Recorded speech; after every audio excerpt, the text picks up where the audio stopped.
പാണ്ടിക്കാട് ഗ്രാമപഞ്ചായത്ത് പരിരക്ഷാരോഗി ബന്ധുസംഗമവും പാണ്ടിക്കാട് മഹോത്സവം സീസൺ 1 സമാഹരിച്ച തുക വിനിയോഗിച്ച് പരിരക്ഷാ പ്രവർത്തനത്തിന് വാങ്ങിയ വാഹനത്തിന്റെ താക്കോൽദാനവും നടന്നു. സ്നേഹസ്പർശം 2024 എന്ന പേരിൽ പ്ലസന്റ് ഓഡിറ്റോറിയത്തിൽ നടന്ന പരിപാടി അഡ്വക്കേറ്റ് UA ലത്തീഫ് MLA ഉദ്ഘാടനം ചെയ്തു. വാഹനത്തിന്റെ താക്കോൽദാന നിർവഹണമാണ് വേദിയിൽ നടക്കുന്നത്. ഒരുപാട് ആശകളും പ്രതീക്ഷകളുമുള്ള നമ്മളെ പോലെയുള്ള ആളുകളാണ്. പക്ഷേ മറ്റുള്ളവരെ പോലെ നടക്കാൻ സാധിക്കാത്ത, മറ്റുള്ളവരെ പോലെ ഓടിച്ചാടി നടക്കാൻ സാധിക്കാത്ത, ഉദ്ദേശിക്കുന്ന സ്ഥലങ്ങളിൽ പോകാനോ അതല്ലെങ്കിൽ മറ്റുള്ള സഹായമില്ലാതെ നിത്യജീവിതം ഒരു പ്രയാസമായ അഭാവങ്ങൾ അവരെ പരിരക്ഷിക്കുക എന്ന ലക്ഷ്യത്തോടു കൂടിയാണ് ഈ ഭരണസമിതി ഈ പരിപാടികൾ ആവിഷ്കരിച്ചത്. ഞാൻ MLA ആയതിനു ശേഷം കണ്ടതാണ് ഇവിടെ ഇതിനു മുമ്പ് റാഞ്ചിയത്തിൻ്റെയും അതുപോലെ തന്നെ ഷെമിൻ്റെയും നേതൃത്വത്തിലുള്ള ഭരണസമിതി പരിപാടികൾ ആവിഷ്കരിച്ചു. അപ്പോൾ രണ്ടുപേരുമായി പുതിയ പ്രസിഡന്റ് രമേശയും അതുപോലെ തന്നെ വൈസ് പ്രസിഡന്റ് സതമത്തും ഇവിടെ അധികാരം വെച്ചു.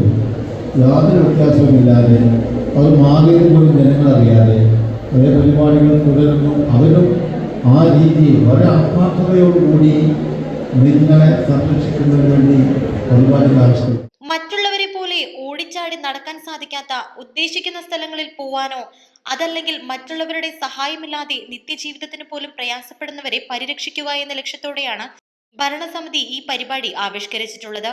150ഓളം വരുന്ന രോഗികൾക്കാണ് പഞ്ചായത്തിലെ പരിരക്ഷാ പദ്ധതിയിലൂടെ സേവനം ലഭിക്കുന്നത്. രോഗികളെയും അവരെ പരിചരിക്കുന്നവരെയും ഉൾപ്പെടുത്തിയാണ് സ്നേഹസ്പർശം എന്ന പേരിൽ പാണ്ടിക്കാട് ഗ്രാമപഞ്ചായത്തിന്റെ നേതൃത്വത്തിൽ രോഗി ബന്ധുസംഗമം നടത്തിയത്.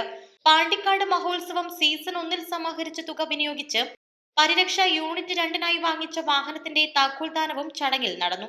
ഗ്രാമപഞ്ചായത്ത് പ്രസിഡന്റ് TC രമേശ ചടങ്ങിൽ അധ്യക്ഷത വഹിച്ചു. Panchayat vice president KK Sadakkath, panchayat സ്ഥിരസമിതി അധ്യക്ഷരായ Ayishumma, TK Rabiyath, P Suneer, block panchayat അംഗം T സുലൈഖ, മറ്റു ഗ്രാമപഞ്ചായത്ത് അംഗങ്ങൾ, medical officer doctor Femina, health inspector Sreejith Ambrakkat, ICDS supervisor Suhina, പരിരക്ഷാ പ്രവർത്തകർ, ആരോഗ്യ പ്രവർത്തകർ, അംഗനവാടി ടീച്ചേഴ്സ്, ആശാ വർക്കർമാർ, പോലീസ് വോളണ്ടിയർമാർ, ട്രോമ കെയർ പ്രവർത്തകർ, മറ്റ് സാമൂഹിക സാംസ്കാരിക രാഷ്ട്രീയ രംഗത്തെ പ്രമുഖർ എന്നിവർ ചടങ്ങിൽ സംബന്ധിച്ചു.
East live Pandikkad.